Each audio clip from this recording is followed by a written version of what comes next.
All right, guys, so this part of the project is going to be finding the equation of the line of best fit for gross pay as well as net pay. Now, these parts are both very similar, so you're going to see a lot of overlap, except one is before taxes, one is after taxes. First thing they're going to ask you to do is write down two ordered pairs from your line of best fit. So I want to make sure that we all understand this is based off of your trend line. Now, these 2 points I'm assuming are, or you're assuming that are going to be on my actual trend line. 2, 49,835 and 9, 57,245.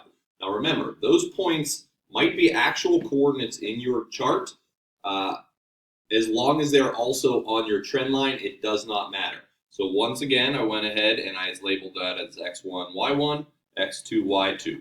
From there, I'm going to do what we did back in section 5.3, 5.4. We used the slope formula, and I did y2 minus y1 over x2 minus x1 to find my rate of change, or my slope in this problem. Comes out to $1,059 per 1 year. That is based on my percent raise from the chart. From that, I'm going to then go ahead and write an equation in slope-intercept form for my gross pay using one of the ordered pairs and the slope. So notice over here, I wrote pick 1 point from step 1. So I went ahead and I am going to pick 2, 49,835. Remember, as long as it's a point on your line, it does not matter if you pick this one or this one over here. So pick the easiest one to use. If they're both easy, then it doesn't matter which one you pick.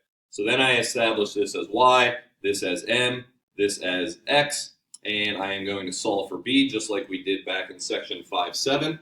Once I solve for b, I have a b value, I have an m from right here.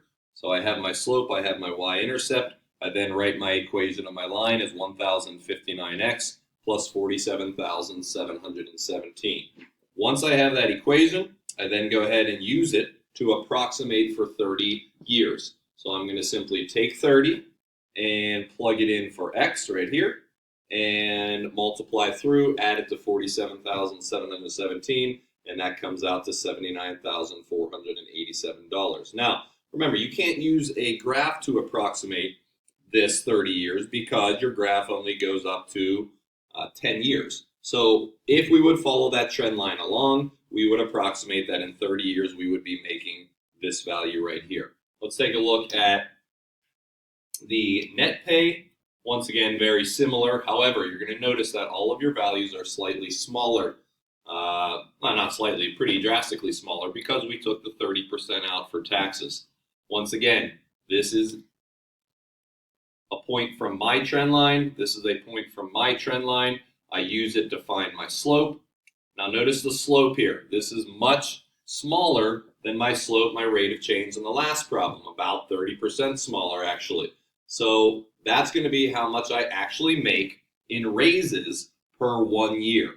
I then go ahead and pick a point from up top. So if you notice, I have 34,201. So I went ahead and used this point right here. And I set it equal to 734, which is my slope, times 1, which is my x value, and added b, solved for b, and then wrote my equation. Notice the y-intercept here, much lower than it was in the last problem, once again because of my taxes. Then I go ahead and take that equation. I plug 30 in for my x value. That represents 30 years. That is my independent variable. Multiply through, and I would see that in 30 years, I'm going to make $55,487. Now, once you're done with that, that actually leads us into the last page here. Now, I'm not going to go ahead and fill all these in for you. If I do, I have a feeling you would probably copy a lot of the results that I had. So I want you to be able to answer these on your own. I'll quickly just go through and mention these. Why do you think this is not a linear function? Keep in mind that this is a percent raise, and think about what a linear growth rate would look like instead of a percent. Do your predictions make sense based on your model? What else is going to factor into your approximations, your prediction? Why or why not? What is your slope of the line for your gross pay? What does it represent? What is the y-intercept? What is the slope for net pay? What is the y-intercept for net pay? So once again, you're going to be going off of what you calculated them as back in the last slide that we just did.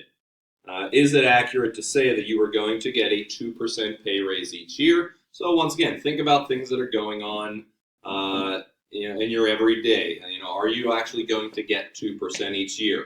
You can even talk about what that 2% is going to mean to you. What else is going up in price along with your pay raise? So keep that in mind. Think about, for our last number here, number 9, think about that 30% that is getting taken out of your paycheck. What are some of the types of things that you will be paying for with that 30%?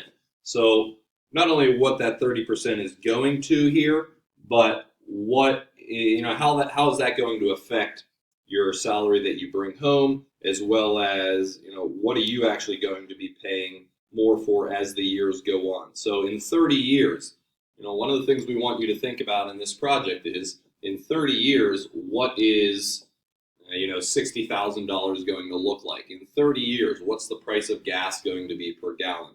In 30 years, how much is a gallon of milk going to cost? So these are all things you have to take into consideration whenever you're doing this project. And that's the main reason we have you do this project, so you can get an idea as to, is the salary something too small that you were hoping to make more money? Is that going to not fit your lifestyle? What complications, what obstacles are you going to have to overcome? And hopefully, by the end of this project, you were able to answer those questions. So once again, if you finish, great job, and best of luck to you. If you have any questions, please seek out any of the teachers, and we would be glad to help. Good luck.